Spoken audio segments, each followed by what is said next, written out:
মহিলারা যারা উপস্থিত হয়েছে, ধন্যবাদ জানাই আমার মিডিয়ার বন্ধুদের, ধন্যবাদ জানাই রাজ্য কমিটির নেতৃত্ব এবং হাওড়া জেলা নেতৃত্ব যারা এখানে উপস্থিত হয়েছেন, যারা বক্তব্য দিয়েছেন।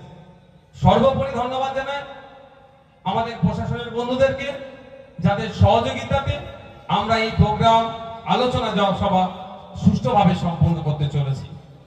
বন্ধুরা যারা উপস্থিত হয়েছে, নতুন করে বলতে লাগবে না কি বিষয়ে আমাদের আলোচনা বা কাদের আলোচনা। একটা রাজনৈতিক দলের আলোচনা রাজনৈতিক আলোচনাই হবে, এটাই স্বাভাবিক। ভুল রাজনীতি হচ্ছে বলেই আজকে আমাদেরকে রাজনীতিতে আসতে হয়েছে। যদি সঠিকভাবে রাজনীতি হতো তাহলে আমাদেরকে রাজনীতির ময়দানে দেখতে হতো না। ঠিক আমার বাচ্চা ছেলে দেখুন, আমার দাদুরা রাজনীতির ময়দানে ছিল না, তখন কিছুটা ঠিকঠাক হচ্ছিল। ওই ভালো হবে দেখতে দেখতে সর্বনাশ করে ফেলেছে। সেই জন্য আমাদেরকে নামতে হয়েছে, কিছুটা হলো আটকানো যাতে যদি যায়। আমরা প্রথমে আজকে আর চর্চা করব কাশ্মীরে যেভাবে